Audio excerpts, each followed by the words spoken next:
آج آپ کی خدمت میں واقعہ عرض کرنا، اس سے پہلے یہ عرض کرنا چاہتا ہوں، اگر بندہ مومن، بندہ مسلمان دین اسلام کے ساتھ، دین محمدی کے ساتھ مخلص ہو جائے، سچے دل کے ساتھ اس دین کا کام کرے، تو پھر اللہ اور اللہ کے رسول کس طرح اس بندے کو نوازتے ہیں، پھر کس طرح اللہ اور اللہ کے رسول مہربانیاں فرماتے ہیں۔ ایک واقعہ آتا ہے کہ ایک بچہ تھا، طالب علم تھا، پڑھنے کے لیے نکلا، بڑا شوق تھا کہ میں عالم دین بنوں، حافظ قرآن بنوں، دین پڑھوں، دین کا اندر بڑا شوق تھا، جذبہ تھا کہ میں نے عالم دین بننا ہی بننا ہے۔ گیا تو استادوں نے داخل کر لیا، مدرسے والوں نے، تو ایک دن سبق دیا، کوئی نہیں آیا، پھر دوسرے دن سبق دیا، پھر نہیں آیا، اسی طرح چند دن سبق دیا جاتا، ساری کلاس کے بچے یاد کر لیتے، لیکن اس طالب علم کو سبق یاد ہی نہیں ہوتا۔ رات کو پڑھتا ہے، کافی دیر تک پڑھتا ہے، جب سارے سو جاتے ہیں تب بھی پڑھتا ہے، لیکن سبق یاد نہیں ہوتا، بڑا پریشان، روتا ہے، وقت گزرتا گیا۔ ایک دن استادوں نے کہا تو گھر چلا جا، تو نہیں پڑھ سکتا، تجھے کوئی سبق یاد ہی نہیں رہتا تو کس طرح پڑھے گا؟ تو اس نے کہا حضور میرا دل ہے، میرا شوق ہے، میرا جذبہ ہے کہ میں نے پڑھنا ہے، میں نے یہ پکا ارادہ کر لیا کہ میں نے دین اسلام پڑھنا ہے۔ تو استادوں نے کہا نہیں، کوئی نہیں پڑھانا، جب تو یاد ہی نہیں کرتا تو کیسے پڑھائیں گے ہم؟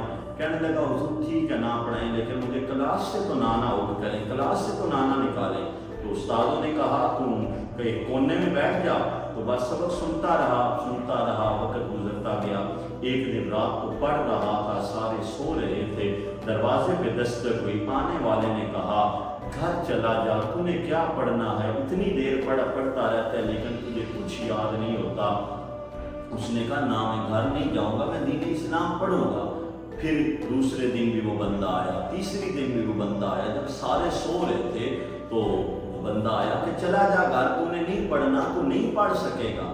تو پھر اس نے کہا تو ادھر باغ ہے، تو ادھر باغ میں کچھ بیٹھ کے کھائیں پیئیں، تھوڑا فریش ہو۔ اس نے کہا نہ میں نے پڑھنا ہے، میرا دین اسلام کے ساتھ لگا ہوا ہے۔ اس نے بڑی دفعہ کہا کہ چل باغ ہے میرا ساتھ، تو طرح طرح کے ادھر پھل ہیں، تو کھائے گا تو تھوڑا فریش ہو، تاکہ پھر تیرا ذہن کوئی کام کرے۔ لیکن اس نے انکار کیا، یہاں تک کہ ایک رات وہ بھی آئی، اس نے کہا آجا، باغ میں کملی والے تشریف لائے ہوئے ہیں، وہ تجھے بلا رہے ہیں۔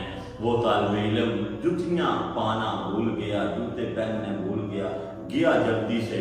حضور نبی کریم علیہ السلام نے اپنا لعاب دہن اس کے منہ میں رکھا اور فرمایا اب جا، جو کچھ پڑھ چکا ہے، جو کچھ لکھا ہوا ہے کتابوں میں، جتنی کتابیں تو نے پڑھی ہیں، جتنی روایت کی ہیں جو تجھے یاد نہیں ہوئی، اب چلا جا، سب کچھ یاد ہو جائے گا۔ وہ واپس آیا، صبح ہوئی، کلاس لگی، استاد نے ایک روایت پیش کی کہ اس روایت کا کوئی معنی، کوئی ترکیب، اس کا ترجمہ، اس کا مفہوم بیان کرے، لیکن کوئی نہیں کر سکا۔ وہ کھڑا ہوا، انہوں نے کہا کہ تو نے تو کبھی سبق ہی نہیں سنایا، تجھے کچھ یاد ہی نہیں ہوا، تو کیسے سنائے گا؟ کہنے لگا حضور پہلے نہیں تھا، لیکن رات کو کملی والے نے مہربانی فرمائی ہے، جتنی کتابیں آج سے میں نے پڑھ لی ہیں یا پڑھنی ہیں، یا جو کچھ آپ نے سبق پڑھایا ہے، استاد جی مجھے سب کچھ یاد ہو گیا ہے۔ تو استادوں نے کہا یہ مقام یہ کس طرح ملا؟ فرمایا رات کو کملی والے تشریف لائے تھے، انہوں نے اپنا لعاب دہن میرے منہ میں رکھا اور فرمایا چلا جا، آج کے بعد تجھے کوئی چیز نہیں بھولے گی۔ استاد جی جتنی کتابیں پڑھ لی ہیں، کتنی پڑھ چکا ہوں، وہ ساری کی ساری مجھے یاد ہو گئی ہیں۔ دوستو یاد رکھیے گا، اگر بندہ مسلمان حضور کا غلام ہو، اللہ کا بندہ ہو، دین اسلام کے ساتھ مخلص ہو جائے، پکے اور سچے دل کے ساتھ دین کا کام کرے، دین اسلام میں اتنی برکت ہے کہ کبھی انسان کو بھوکا نہیں مرنے دیتا، کبھی انسان کو لوگوں کے آگے ہاتھ پھیلانے کی وہ وسعت نہیں رہنے دیتا، بلکہ اللہ تعالیٰ اتنی کرم نوازیاں فرما دیتا ہے کہ پھر یہ بھی دنیا روشن ہو جاتی ہے کہ آخر تعلیم دنیا بھی روشن ہو جائے گی۔ اللہ وحدہ لا شریک میں التجا کرتے ہیں مالک کائنات ہمیں سچے دل کے ساتھ اللہ وحدہ لا شریک اور جو نبی پاک صلی اللہ علیہ وآلہ وسلم نے ہمیں دین دیا اس کے ساتھ مخلص ہو کے کام کریں. جب مخلص ہو کے کریں گے تو انشاءاللہ مہربانیاں ہوں گی، کرم نوازیاں ہوں گی. اللہ وحدہ لا شریک ہماری حاضری قبول فرمائے. وما توفیقی الا باللہ.